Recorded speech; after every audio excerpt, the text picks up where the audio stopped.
My sister borrowed my $320,000 apartment for a week while I was on business. When I returned, every room was empty. No furniture, no appliances, not even curtains. 2 hours later, she pulled up in a luxury coupe, smiling. "See? I told you I would earn this car." My mom, standing beside her, said, "You were going to renovate anyway." I replied, "Noted." That night, I disputed the car purchase and paused the transfer. 2 days later, my phone lit up with 33 calls. My sister was screaming when she found out the main news. You know that gut-level panic when you put your key in the lock, step inside, and something is off? Yeah. Multiply that by 100. It was supposed to be just another routine trip, a week-long business conference in Chicago. I'd left my one-bedroom downtown apartment exactly as it always was, neat, organized, with my favorite leather sofa by the window and my espresso machine on the counter. A place I'd spent years paying off. Finally, mine. $320,000 of sweat, overtime, and skipped vacations. When I got back, I opened the door and froze. Empty. I don't mean messy. Empty. I mean stripped bare. No furniture, no appliances, not even the curtains. The place echoed when I stepped inside, my footsteps bouncing off naked walls. I stumbled from room to room, like maybe my stuff had decided to relocate itself. The bedroom, just dust outlines where my bed and dresser used to be. The kitchen, an empty rectangle of linoleum where my fridge once stood. The bathroom, even the shower curtain was gone. My heart was pounding, half expecting a burglar to jump out, but the lock wasn't broken. The door hadn't been forced. And then, like a punch in the gut, a memory surfaced. My sister Ashley's text a week earlier. "Mind if I crash at your place while you're gone? Promise I'll take care of everything." 2 hours later, I got my answer. She pulled up in front of the building in a shiny black luxury coupe, top down, hair perfectly styled, grinning like she'd just won the lottery. "See?" she said, stepping out in designer sunglasses. "I told you I'd earn this car." And there, right beside her, was my mother holding a coffee cup like it was just another sunny afternoon. "You were going to renovate anyway," Mom added, as if explaining why my life savings had vanished into thin air. I just stared at them, every muscle in my body tight.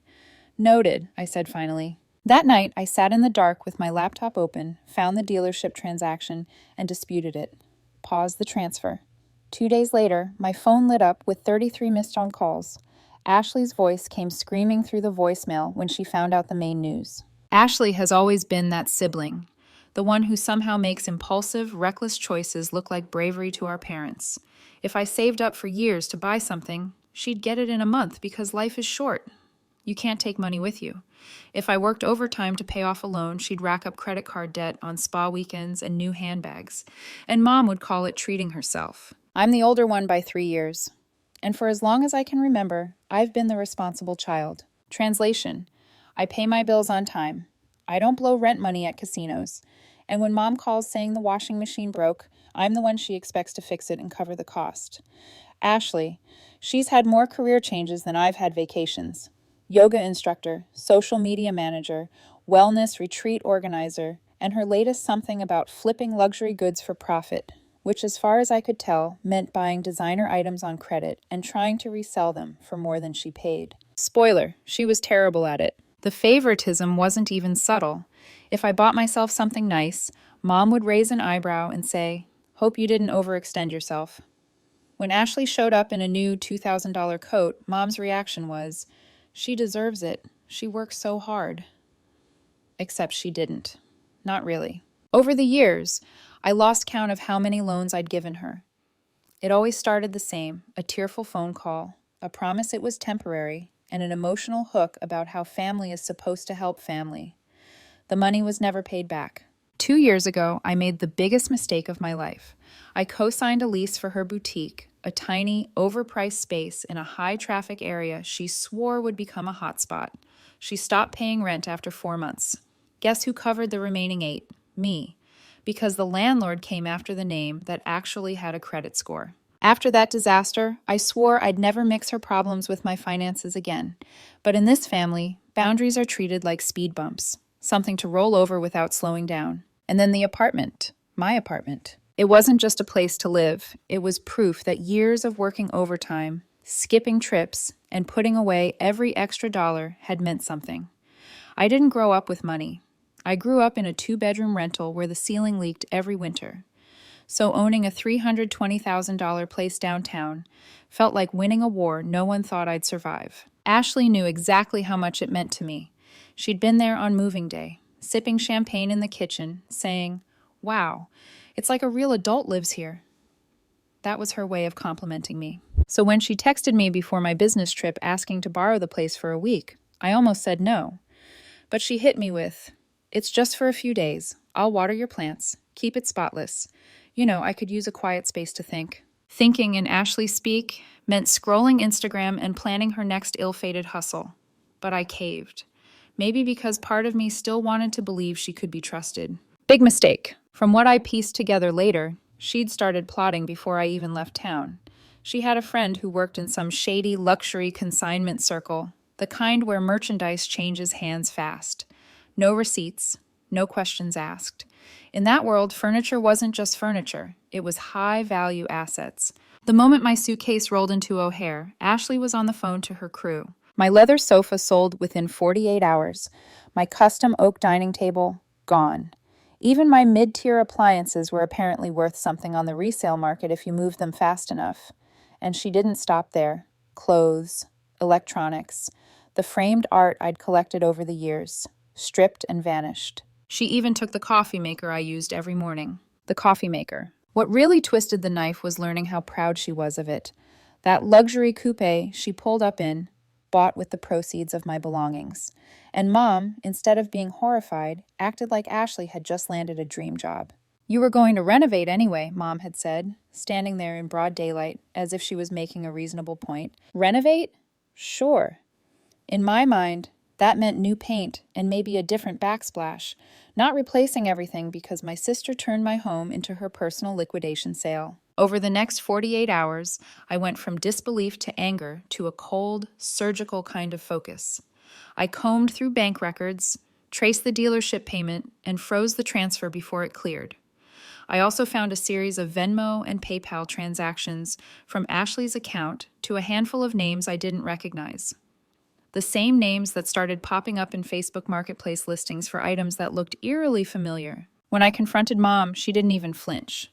"Honey, Ashley's just trying to get ahead. She saw an opportunity. You've always been so stable. You can rebuild." Stable. That's my family's polite way of saying we can take full advantage of you. And you'll survive because you're the responsible one. By the time Ashley realized the money for her car was frozen, she was in full meltdown. 33 calls in a single afternoon. Half the voicemails were aggressive messages. The other half were attempts to guilt-trip me. "You've turned my life upside down," she screamed in one. "Do you know how hard I worked for that deal? You're supposed to be my sister, not my enemy." Worked. She'd worked by emptying my home like a swarm of locusts. And the worst part? Mom backed her again. The 33rd call came in just as I was pulling into my parking garage. My phone screen lit up with Ashley's name, the little thumbnail picture of her in oversized sunglasses and a smug smile, making my jaw clench so hard it hurt. I let it go to voicemail. Then I stepped out of the elevator into my stripped bare apartment, and something inside me snapped. You know that feeling when you've been swallowing anger for so long it turns into something cold and sharp? That was me, standing in an empty living room where my sofa used to be. 5 minutes later, I was in my car, headed to Mom's house. The moment I walked in, I could hear voices. Ashley's high-pitched whining and Mom's calm, enabling tone. They were in the kitchen, coffee cups in hand, like this was a normal Tuesday morning and not the aftermath of a heist. Ashley looked up, eyes blazing. "Oh, finally. Are you going to explain why you're sabotaging me?" I laughed. It wasn't a nice laugh. "Sabotaging you? You emptied my apartment like a burglar, sold my things for cash, and you think you're the victim?" Her lips curled into that infuriating smirk. "It's called entrepreneurship, big sister. You wouldn't understand. You've always been scared to take risks." Mom chimed in like she was moderating a panel discussion. She saw an opportunity. "Sweetheart, you have the means to recover. Ashley was just trying to get ahead." "Get ahead?" My voice was getting louder. "By selling my bed, my TV, my kitchen appliances, by taking the clothes out of my closet?" Ashley crossed her arms. "You're making this bigger than it is. The car was my investment. You paused the payment. That's theft." That word, Theft, coming from her, nearly made me choke. You want to talk about theft? I said. Let's talk about the $15,000 worth of my property you liquidated without permission, or the fact that you signed my name without my consent on the storage unit release form so you could clear it out without me knowing. Yeah, I know about that too. For the first time, she blinked. Mom stepped in, her tone suddenly sharp. You're being dramatic. This is family. Family shares. I turned to her, my voice steady. I see. No. Family doesn't strip your home bare and buy themselves a sports car with the profits. Family doesn't guilt trip you into cleaning up their messes over and over. That's not family. That's exploitation. Ashley scoffed. You're acting like I didn't do you a favor. You said you wanted to redo your place anyway. Now you can start fresh. I stepped closer, lowering my voice, but making every word count. Here's what's going to happen. You're going to return everything that hasn't been sold yet. You're going to give me the names of every person you sold my belongings to, and you're going to take that car back to the dealer before they come get it themselves. She rolled her eyes. Or what? I pulled out my phone, tapped the screen, and held it up so she could see the email drafts waiting to be sent. One to the police with the list of stolen items, another to her bank with screenshots of her resale listings, and one to the dealership, including the disputed transfer details. You have 24 hours before these go out, I said. Tick-tock. For a moment there was silence, just the sound of the fridge humming and Ashley's breathing getting faster. Then she exploded. You're impossible to deal with. You've always been jealous of me. You can't stand that I'm finally doing something with my life. I couldn't help it. I laughed again. Doing something with your life? I said. You mean taking nearly everything from your own sister without asking? Yeah. Mom must be so proud. Mom slammed her coffee cup down. Enough. If you go through with this, you'll destroy this family. I looked her dead in the eye. This family's been rotting from the inside for years. I'm just done pretending it's not. Ashley lunged for my phone. I stepped back, pocketing it. This is over, I said. You have until tomorrow morning to make it right. After that, I'm not your sister. I'm the person filing an official complaint. She froze, her face draining of color. I walked out without another word, her shouting following me down the hall. Threats, insults, half-hearted sobs. Mom's voice was in there too, pleading, scolding, bargaining. But I didn't turn back, because for the first time in years, I wasn't the stable one holding the family together. I was the one letting it fall apart, exactly where it belonged. By the time I woke up the next morning, my phone was lit up like a Christmas tree. 46 misread calls, 19 texts, and 7 voicemails from numbers I didn't recognize. Ashley had apparently recruited half her contact list to harass me into dropping it. Too late. At 8 a.m. sharp, I hit send on every email draft. The police report, the list of my missing belongings, the screenshots of Ashley's listings, the dealership dispute, all of it went out. Within 2 hours, my inbox was buzzing with replies. The officer assigned to the case wanted to schedule a statement.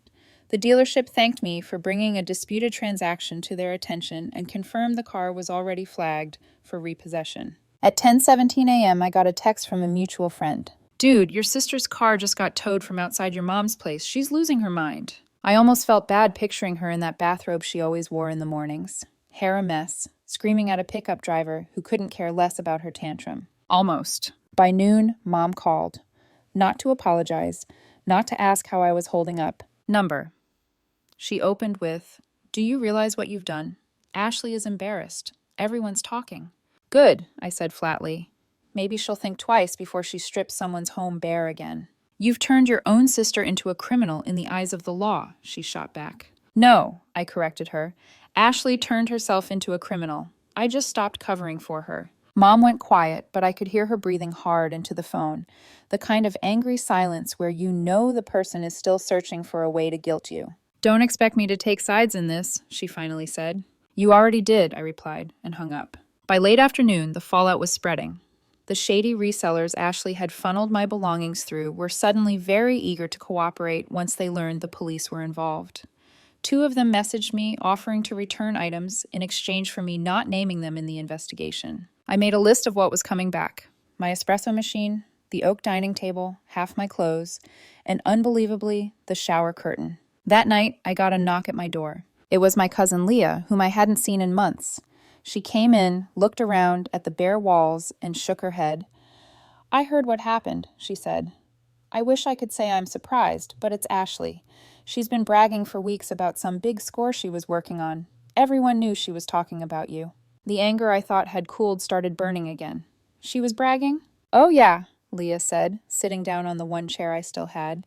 Said you were too predictable, too nice to ever stop her. Guess she was wrong. The validation felt good, but it also made me realize just how long Ashley had been counting on me being her safety net. 2 days later, the official notice came. The dealership had taken the car back, refunded the frozen transfer, and was cooperating with the investigation. I'd get partial restitution from the property sales, but most of the money was gone. Burned through on business expenses that turned out to be spa trips, designer bags, and one inexplicable $800 charge to something called VIP Champagne Lounge. Ashley, meanwhile, was in damage control mode. She posted a 900-word Facebook rant about how I'd betrayed my own blood and ruined her career. The comments were a mixed bag. Half her friends parroted her sob story, the other half asked uncomfortable questions about why she'd been selling her sister's stuff. The best part? An old high school friend of mine who works in real estate messaged me. Didn't your mom say Ashley was getting into property staging? I guess she forgot to mention that inventory came from your apartment. The ripple effect hit Mom harder than she wanted to admit. People in her social circle started side-eyeing her at church, whispering about that situation with her daughter. She called me again a week later, her tone smaller than before. Maybe we all handled this badly, she said. I didn't sugarcoat it. No, you handled it badly. I handled it the only way that stopped it from happening again. And I meant it. Because for the first time in years, I wasn't bracing for the next emergency phone call, the next emotional shakedown. My apartment was still half empty, but it was mine again. Quiet. Safe. Over the next month, I replaced only what I truly needed. A new sofa. Nothing fancy, but comfortable. A refurbished espresso machine. Curtains I picked out myself, just because I liked the pattern. One night, as I was sipping coffee in that quiet space, I got a text from Leah. You know, Ashley's been telling people she wishes she'd just asked you for help instead of pulling that stunt. Not that she's apologized, but still. I smiled to myself. That was as close to remorse as Ashley was ever going to get, and it was enough for me to know I'd finally broken the cycle. I'd stopped being the bank. I'd stopped being the doormat. And maybe most importantly, I'd stopped being afraid to let the family fall apart. It's been 3 months since the day I walked into my apartment and found nothing but bare walls and echoing floors. 3 months since I froze the car payment, filed an official report, and lit the match that burned every last bridge between me and my sister. And here's the truth no one tells you. When you finally cut off the people who've been bleeding you dry for years, the silence is deafening. But it's also addictive. At first, it felt weird not to be on edge every time my phone rang. No more emergency texts from Ashley at 1 a.m. asking for a quick $500, just until Friday. No more guilt-laced voicemails from Mom about how family helps family, which really meant I helped them. The space in my head that used to be filled with their drama is now mine. I've started using it for things I didn't have time for before. I picked up a Saturday morning boxing class, not because I'm training for anything, but because it feels good to hit something that won't call me selfish afterward. I started taking weekend trips. Nothing extravagant. Just me, a rental car, and the open road. And my apartment? It's becoming a home again. I'm replacing things slowly, intentionally. Every new item is something I chose, paid for, and placed exactly where I wanted. A quiet reminder that I own this space and no one else gets a say. The family fallout is still simmering. Mom and I talk occasionally, but it's surface level. Birthdays, weather, the kind of conversation you'd have with a polite neighbor. She hasn't apologized. Not really. She still frames it as a misunderstanding that got out of hand. I don't bother correcting her anymore. She knows the truth. Ashley, well, she's reinvented herself again. Last I heard, she's calling herself a luxury lifestyle consultant, whatever that means. She blocked me on social media after I refused to take down my posts explaining exactly why the police showed up at her door. Apparently, the truth was bad for her brand. The rest of the family is split. Some think I went too far, that I should have handled it privately to avoid public embarrassment. Others have quietly told me they wish they had the guts to do what I did. That second group, they're the ones I actually spend time with now. The biggest change, though, isn't about Ashley or Mom or anyone else. It's about me. For years, I wore the responsible one like a badge of honor, but it was really a leash. It kept me in place, kept me useful to the people who knew exactly how to pull it. I thought keeping the peace was the noble thing to do. All it really did was make me an easy target. The day I hit send on those emails, I cut the leash. Yeah, the fallout was ugly. Relationships ended. Voices were raised. Bridges burned so hot they turned to ash. But on the other side of all that, there's peace. I don't check my bank account every morning wondering which loan I'll be pressured into next. I don't rearrange my life to accommodate someone else's mess. I don't explain my boundaries. I enforce them. And here's the thing. Once you get a taste of living without the constant weight of someone else's chaos, you realize you're not just surviving, you're actually living. Do I miss the idea of having a close family? Sometimes. But the family I wanted never really existed. Just a version in my head where loyalty went both ways and respect was mutual. The reality was one-sided, and I was the only one paying the bill. So no, I don't miss that. The other night, I got a message from Leah, short and simple. Ran into Ashley. She is telling people you learned your lesson. I think she means you won't mess with her again. I stared at that message for a long time, then I laughed. She's right about one thing. I did learn my lesson, just not the one she thinks. I learned that no one, not even family, is entitled to a piece of me just because we share DNA. I learned that boundaries aren't selfish, they're survival. And I learned that sometimes the only way to fix a toxic system is to walk away from it completely. So if Ashley's out there thinking I'm sitting here stewing, plotting revenge, or regretting what I did, she's wrong. I'm sitting here on my new sofa, drinking coffee from my new espresso machine, in an apartment that's mine again, and feeling lighter than I have in years. The final thought I keep coming back to is this. I'm not the bad guy for refusing to be someone's backup plan, safety net, or personal ATM. I'm just a woman who finally realized that saving herself was worth more than saving a relationship that only existed when they needed something. My name is Natalie, and if that makes me the villain in their story, I can live with that. Because for the first time, I'm finally the hero in my own,